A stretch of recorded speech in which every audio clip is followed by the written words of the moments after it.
Hey, welcome everybody to another episode of More Than Just a Game podcast, Momentum 2020, and we are here tonight with a very special guest. For those that are joining, this is our third round of our podcast segment, and we started way back when COVID first hit, and then we were running it through term 2. Now we're in term 3, so we're now in our phase 3 of our Iron Lockdown program. And we've got another 6 weeks of podcasts. We've got some professionals, real people, real stories about real hope of how they've been successful in their life, how they've overcome challenges, and you're going to hear from them over this next 6 weeks. But tonight, we have one of Melbourne's famous sons. He's not only is he a Scucks guy, not only is he, a former rugby player himself, but he's also an amazing father and also husband to his wife, and also an entrepreneur. For some of the young kids out there who don't even know what the term entrepreneur means. All right, and so that's something new for your vocab. And I'll probably get my special guest, the brother LEKI SISIFA, to explain a little bit about what entrepreneur is later on. But we want to welcome, let's give him a warm welcome, brother LEKI SISIFA, all the way from Melbourne to our podcast. And now, welcome, Leki. How are you, bro?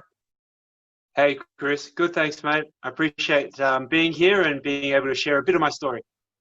Thank you for making time to come on tonight. I know that, you've got a busy schedule and that, but just, thank you for making time to speak and to share. And I know that there's a lot of wisdom going to be shared tonight. And for those that are watching, kids, mum, dads, whoever's watching, make sure you have your notepad ready, because there's some things that Leki's going to share from his heart that are going to help, especially in this time that we're in COVID time.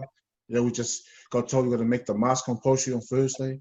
And so, how do we build momentum in these times? Well, you're going to hear it from Leki tonight.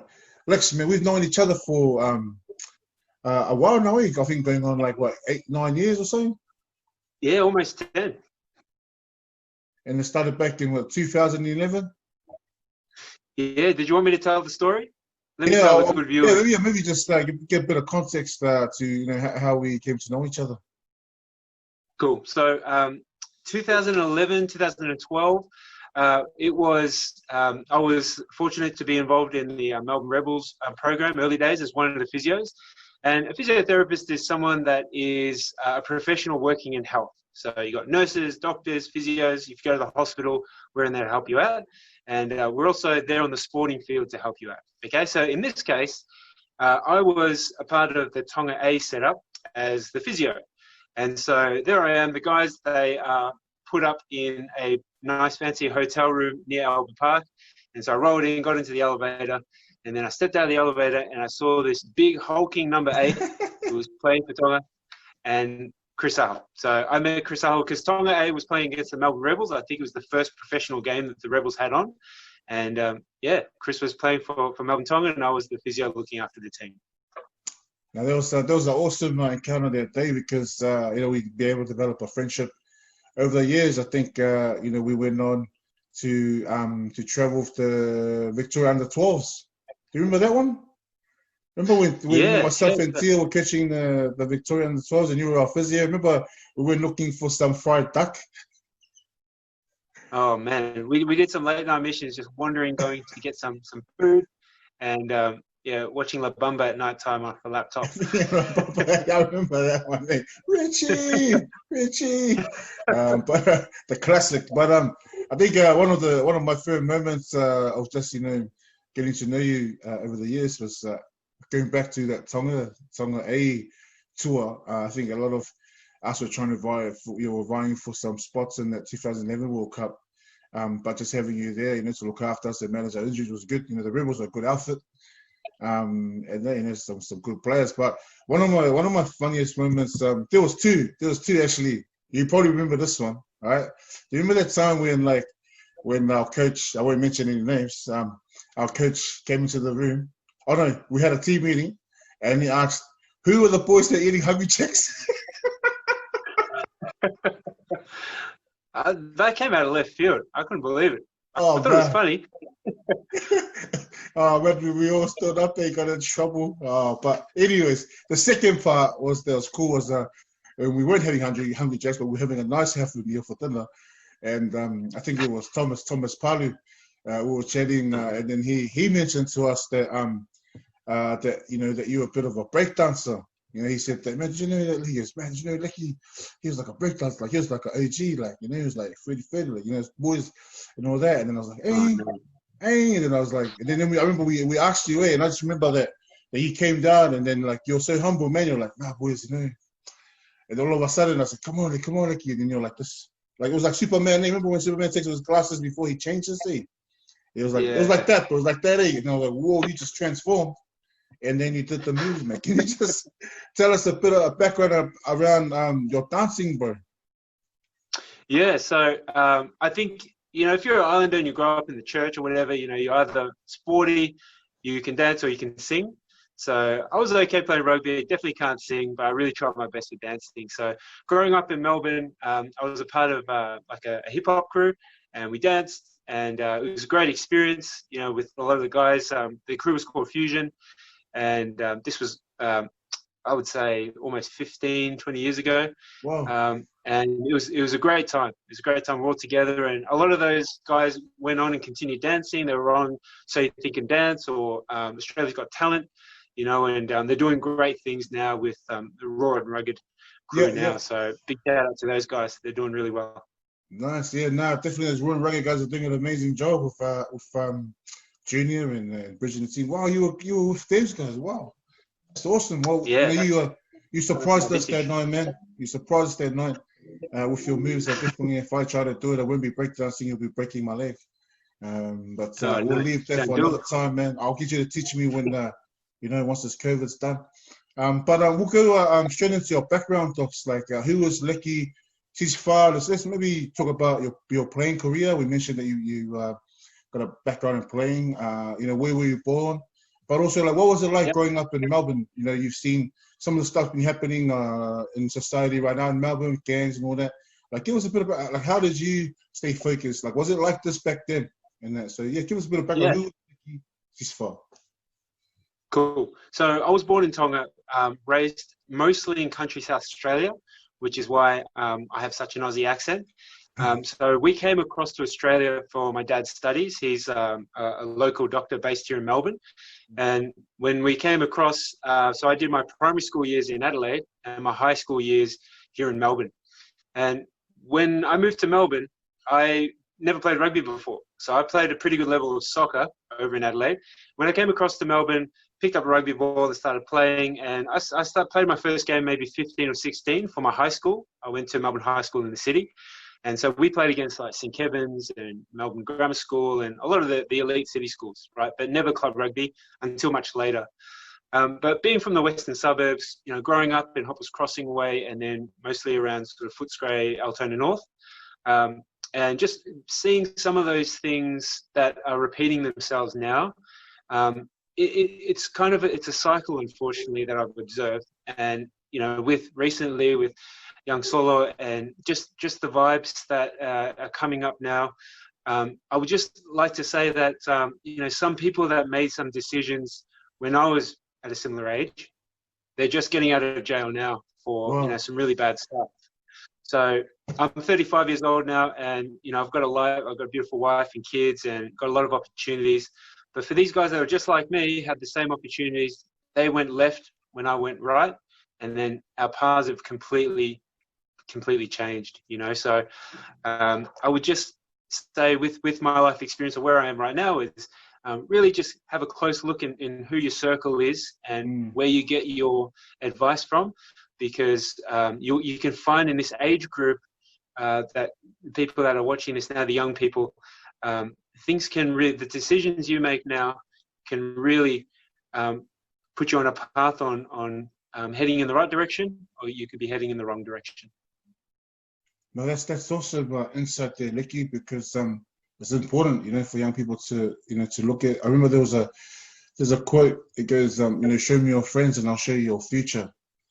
And there's another thing that they did, a study, I think, like if you live in a house full of taxi drivers, you're going to become a taxi driver. And if you live in a house full of rugby players, eventually you're going to pick up a rugby ball. And so, like what you mentioned there in regards to the type of people you hang around with, regardless if you're the, that good one that tries to do everything right, eventually you're gonna catch on to what everybody else is doing. So that's awesome what you said, like, especially what you're saying, like a lot of your friends that you grew up with, some of them went left and you went right. And then what you brought up, the important point, like some of them are just getting out of prison now, which is, that's how many years of their life that it's been taken away from them, and now they're trying to rebuild it. But it's awesome that, that even with your story, coming from Tonga, soccer to rugby, and then look at where you are now, CEO of your Physio, which we'll touch on a little bit later on. But tell us, how far did you go in your rugby? Like, I know it's like, and what did you bring some of the soccer skills into your rugby?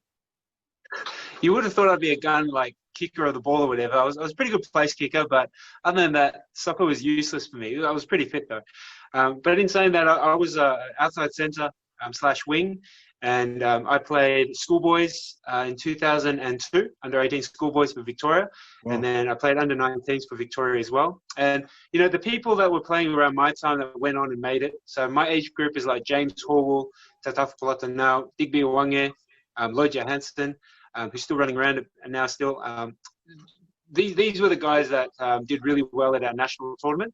Yeah. And, it's funny, as I was playing, some pretty good level rugby, I was also really heavy into the books because the education part of it for me was a really big priority. My father, grew up in a shack in Tonga, and he lifted himself out and educated himself. So we do things for our families, and so that's why a big part of me was trying my best with rugby, but making sure that I was doing my best with the education as well, with school. That's awesome, Leki, because doing work in schools with Ainama, we see it a lot. I mean, it was the same back in our day. Like, I used to do that. Just rock up to school just to play sports. You go into class, all you're thinking about is PE. Eat your lunch and eat your teacher's lunch and ask your friends for their lunch.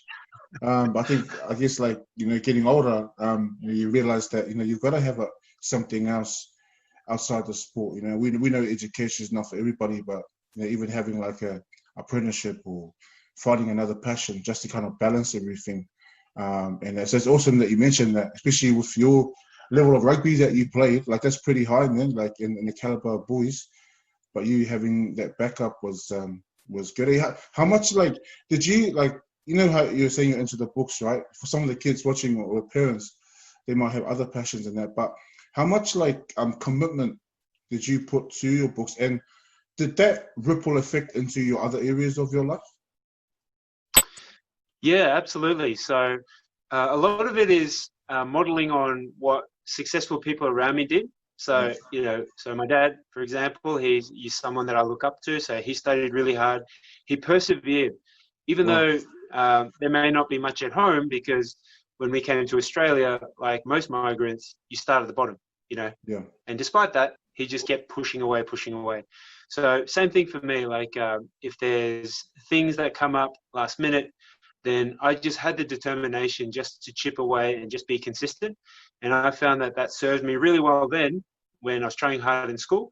And then it's helped me now as, in operating a business and running a team and that sort of thing, because it's that self-discipline that you build within yourself, and you can only get bigger and better as you keep going. So for me, school worked out well because I tried hard. You may be a musician and you're just gifted with music, and that's the application that you want to push yourself through to. Or maybe you're really good with your hands and the tools, like, look at these hands, they're really soft. But, maybe someone's a really good mechanic. They understand how cars work.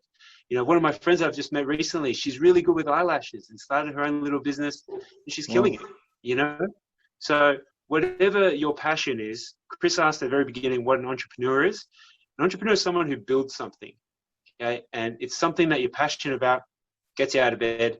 And then if you're really passionate and it resonates with yourself, other people can pick up on that passion, believe me. So that's my definition of an entrepreneur, someone who builds something.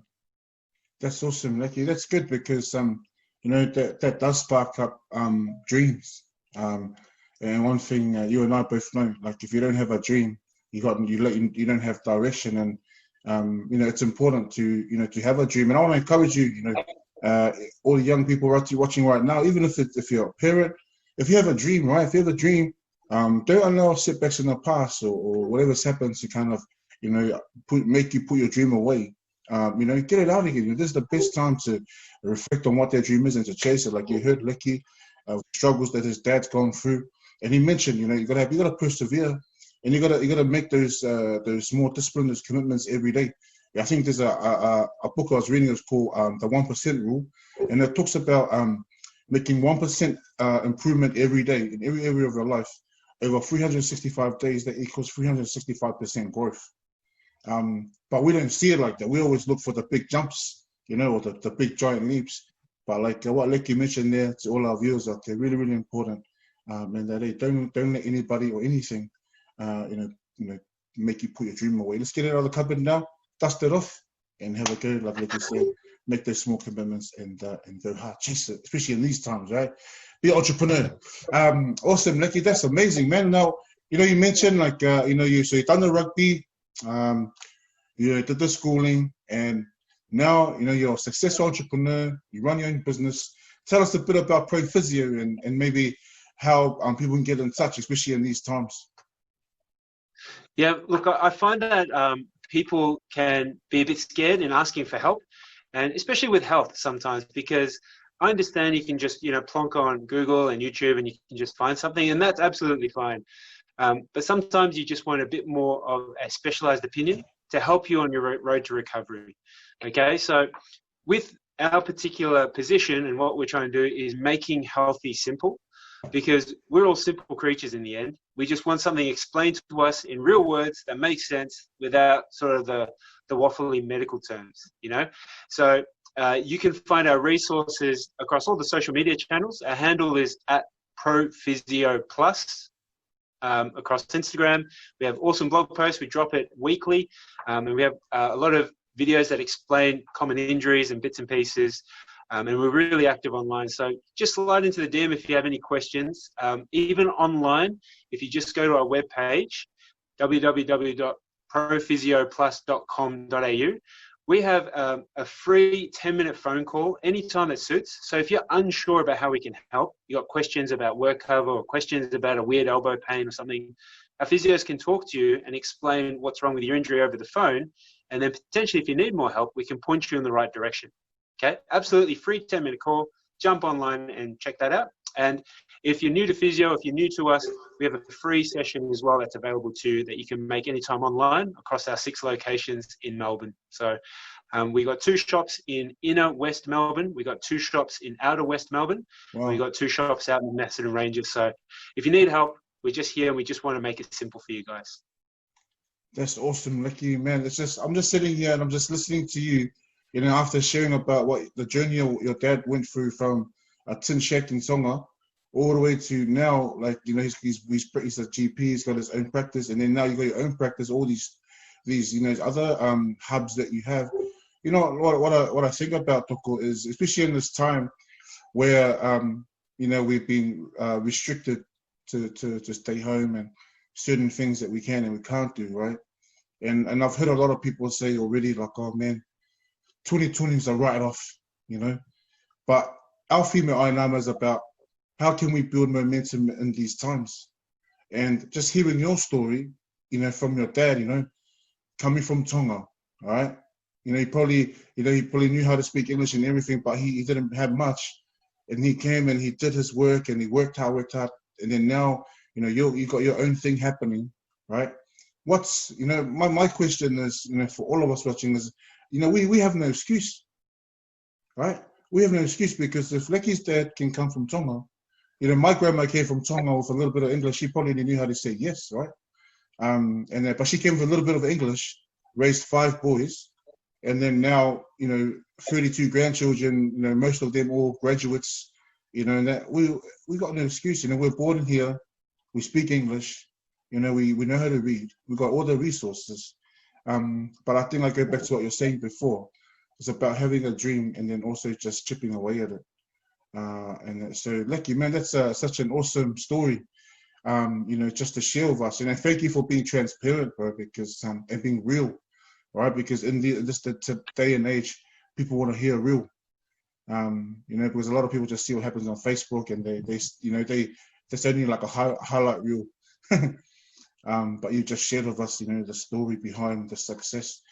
Leki, you know, being momentum, you know, just some final words, like, you know, just to encourage our viewers tonight. A lot of them maybe have lost jobs, kids' footy seasons, you know, pretty much done. Hence why we're running on lockdown phase 3. Man, if you're speaking directly to the audience right now, parents and kids, coaches, what would be some encouragement that you could give them just to how to build momentum and maintain momentum in these times?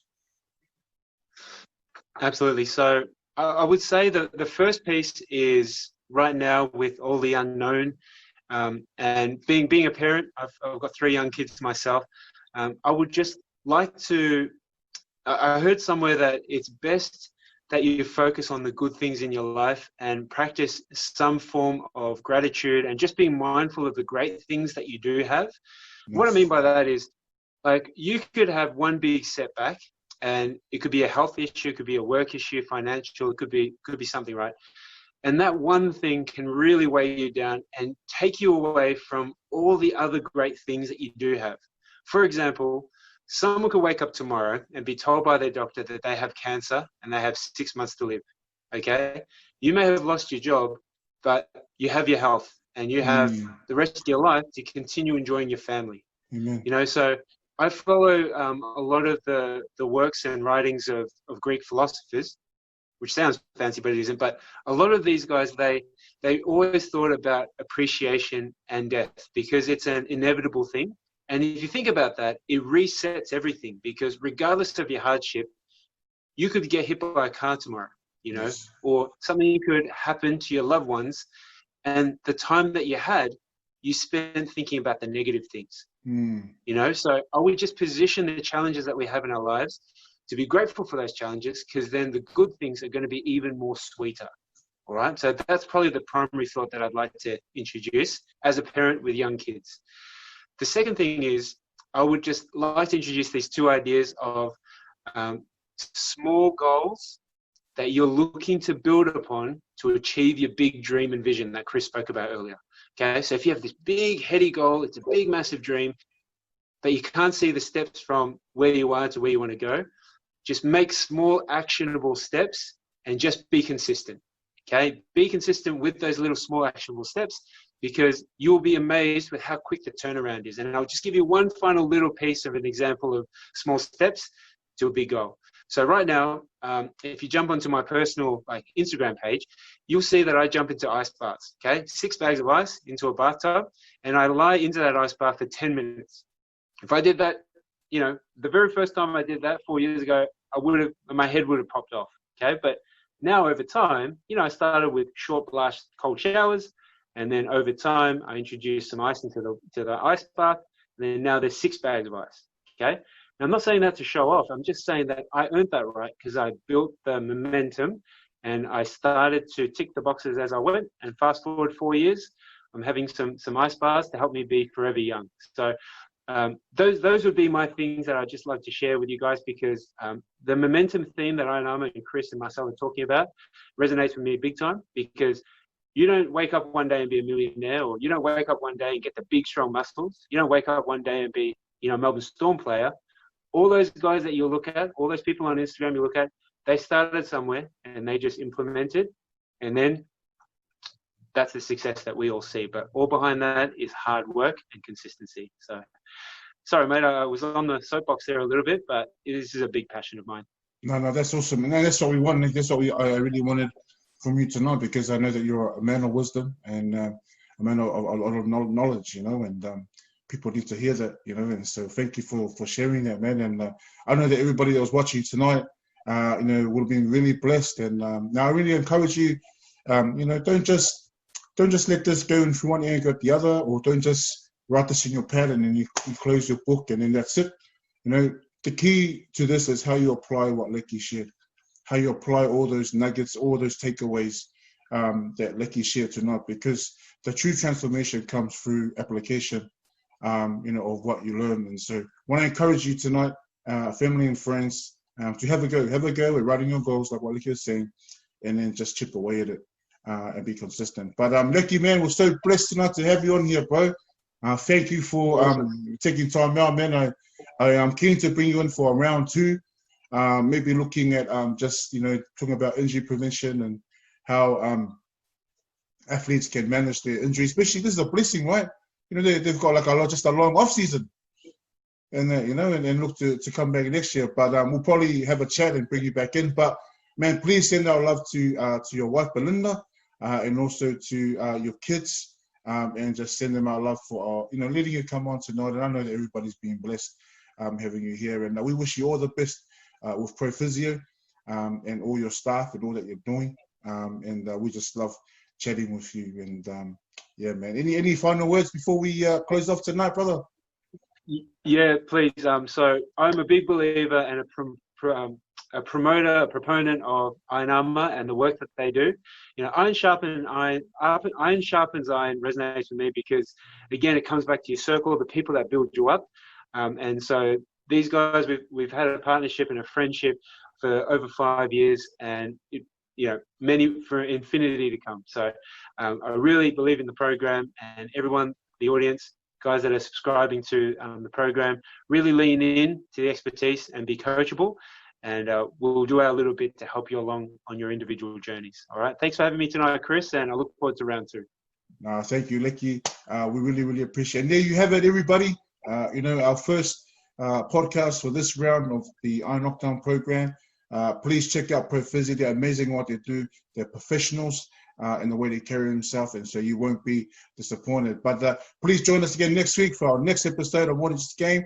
But again tonight, thank you, Leki, and have a good night, brother, and God bless everybody. Be safe, and remember, iron sharpens iron. Let's go.